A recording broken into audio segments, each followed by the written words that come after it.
Subscribe कर दें। तो फ्रेंड्स चलो शुरू करते हैं आज का वीडियो। का टॉपिक है अतिशयोक्ति अलंकार। फ्रेंड्स अतिशयोक्ति अलंकार दो शब्दों से मिलकर बना है। जैसे आप देख सकते हैं इसमें दो शब्द हैं, पहला अतिशय और दूसरा है उक्ति। अतिशय का मतलब होता है बढ़ा चढ़ाकर किसी भी चीज को बढ़ाना या चढ़ाना, और उक्ति है कहना। तो दोनों को मिलाएंगे तो इसका अर्थ हो जाएगा किसी चीज को बढ़ा चढ़ा करके कहना। चलिए इसकी परिभाषा पे ध्यान देते थे एक बार। जब किसी व्यक्ति, वस्तु आदि का वर्णन बहुत ही बढ़ा चढ़ा कर किया जाए तब वहां अतिशयोक्ति अलंकार होता है। बढ़ा चढ़ा करके किसी बात को, किसी व्यक्ति की बात कहना, किसी वस्तु की बात करना, बढ़ा चढ़ा करके वहां पे अतिशयोक्ति अलंकार होता है। या यूं कहें कि इस अलंकार में कवि नामुमकिन बात कर देता है। मतलब इस अलंकार में ऐसी बात कवि के द्वारा की जाती है जो हमें लगता है कि ऐसा पॉसिबल नहीं है, ये तो संभव नहीं है, लेकिन कवि जो है उस बात को लिख देता है अपनी कविता में, तो वहां पे अतिशयोक्ति अलंकार होता है। चलिए फिल्मी गाने लेके आया हूं आपके लिए, तो देखिए कौन से गाने हैं ये जिसमें अतिशयोक्ति अलंकार है। चलिए, जो राजेश खन्ना जी ने गाना गाया है, बहुत ही प्रसिद्ध गाना रह चुका है ये, क्योंकि जो गाने हैं वो आपके कहीं ना कहीं सुने हुए हैं। और आपने अगर ये गाने पहली बार आप सुन रहे हैं तो एक बार यूट्यूब पे आप इस गाने को भी सर्च कर सकते हैं ताकि आपको गाना भी समझ आ जाए अच्छे से। कि छुप गए सारे नज़ारे, ओए क्या बात हो गई, तूने काजल लगाया दिन में रात हो गई। तो फ्रेंड्स कैसे आप अलंकार को इसमें पहचान सकते हैं, हाईलाइट किया हुआ मैंने काजल और दिन को। तो जो राजेश खन्ना जी हैं वो अपनी प्रियतमा को संबोधित करते हुए उनकी तारीफ कर रहे हैं काजल की, कि तूने काजल लगाया और दिन में रात हो गई। फ्रेंड्स काजल तो अक्सर काफी लोगों को लगाते हुए देखा होगा आपने, लेकिन ऐसा काजल जो कि दिन में ही रात कर दे, मतलब इतना काला और इतना घना जो है काजल लगा दिया है कि दिन में रात हो गई। तो आपको क्लियर समझ आ रहा होगा कि यहाँ पे जो बात को बढ़ा चढ़ा करके कह रहे हैं राजेश खन्ना जी अपने गाने के माध्यम से, उनकी तारीफ कर रहे हैं कि आपकी आंखों में जो काजल है वो इतना ज़्यादा है, इतना अच्छा लग रहा है कि मुझे लग रहा है जैसे दिन में ही रात हो गई। तो बढ़ा चढ़ा करके यहाँ पे बात की जा रही है। दूसरा गाना देखिए, बहुत ही मेरा भी फेवरेट रह चुका है ये गाना, कि तू धरती पे चाहे जहां भी रहेगी, तुझे तेरी खुशबू से पहचान लूंगा। देखो क्लियर समझ आ रहा होगा आपको कि कोई हीरो हीरोइन को, कोई प्रेमी अपनी प्रेमिका को, या पिक्चर की बात करें तो हीरो हीरोइन बात करें, कि हीरो जो अपनी हीरोइन से कहता है कि तू धरती पे चाहे जहां भी रहेगी। जहां भी का मतलब आप ये सोच सकते हैं कि एक इंडिया में है या दूसरा अमेरिका में है। तो इंडिया में जो कोई अगर हीरो इंडिया में है, हीरोइन अमेरिका में है, तो हीरो कह रहे हैं कि तुझे तेरी खुशबू से पहचान लूंगा।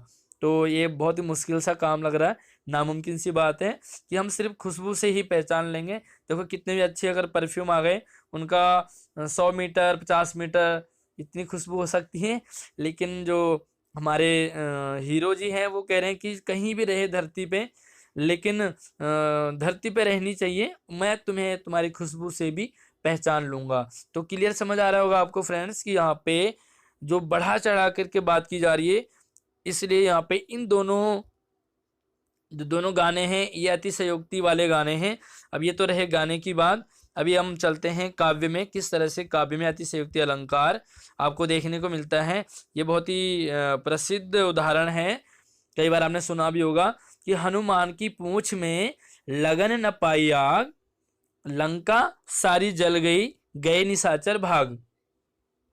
हनुमान जी की पूंछ में, जब लंका में गए थे हनुमान जी सीता जी को ढूंढने, तो उनकी पूंछ में आग लगाई जाती है। लेकिन यहाँ पे कुछ अलग ही बता रहे हैं कि हनुमान की पूंछ में लगन न पाई आग, अभी आग लगाई ही नहीं है कि लंका सारी जल गई। कई लोग सारी को सिगरी भी पढ़ते हैं, मैंने आपको सारी लिख दिया है कि लंका सारी जल गई, पूरी लंका जल गई और गए निशाचर भाग।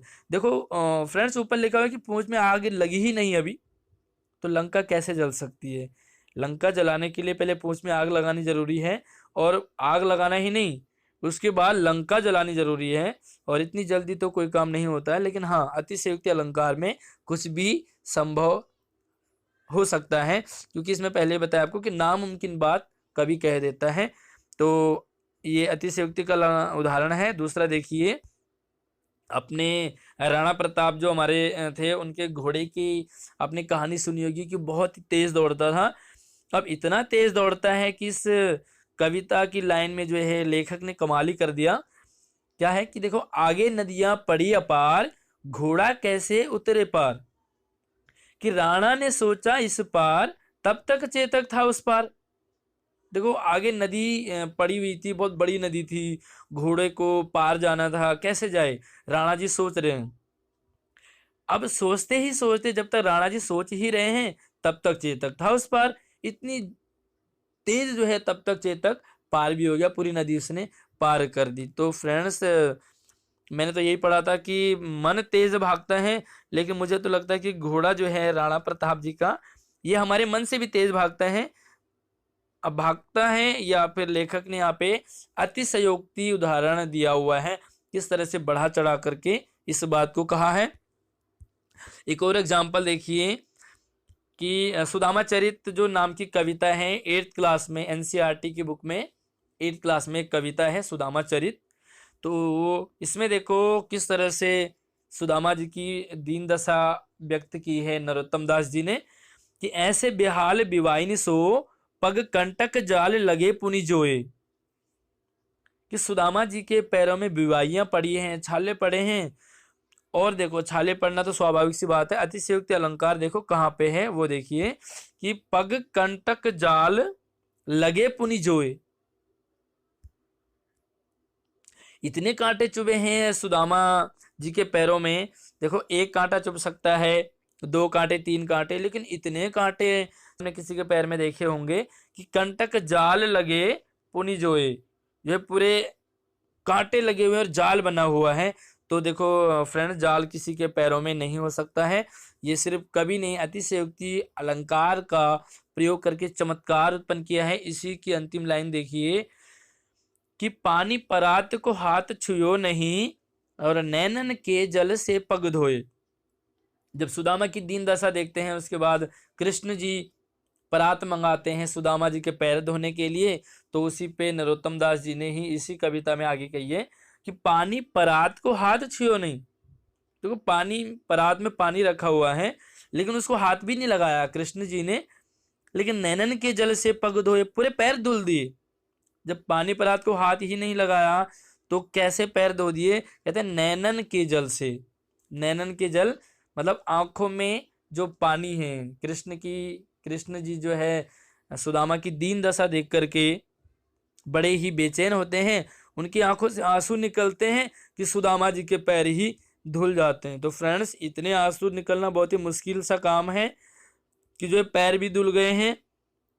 तो ये आपके अतिशयोक्ति अलंकार का चमत्कार है कि बहुत ही किसी बात को बढ़ा चढ़ा करके कहना अतिशयोक्ति अलंकार। आपने अपनी डेली रूटीन में भी सुना होगा कि कई बार कोई रो रहा हो आपके सामने, तो आप भी कह देते हैं उसे कि क्या गंगा यमुना बहा रहे हो। तो गंगा यमुना फ्रेंड्स आंखों से नहीं बह सकता है, सिर्फ ये अतिशयोक्ति अलंकार का चमत्कार है, जिसे कि कवि लेखक बहुत ही अच्छे तरह से इसे यूज करते हैं और इसका प्रयोग करके चमत्कार उत्पन्न करते हैं कविता में। तो फ्रेंड्स, आपको ये वीडियो जो है कैसा लगा? उम्मीद करता हूँ आपको ये अलंकार अच्छे से समझ आ गया होगा, क्योंकि आपको ये 2 गाने जो समझने हैं, राजेश खन्ना जी का गाना है जो छुप गए सारे वाला, और एक नीचे तू धरती पे चाहे।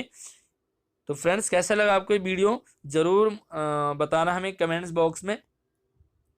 और वीडियो पसंद आया तो इसे लाइक जरूर कर देना, शेयर कर देना फ्रेंड्स, ताकि वीडियो जो है आपसे भी आगे पहुंचे। और थैंक्स, धन्यवाद फ्रेंड्स।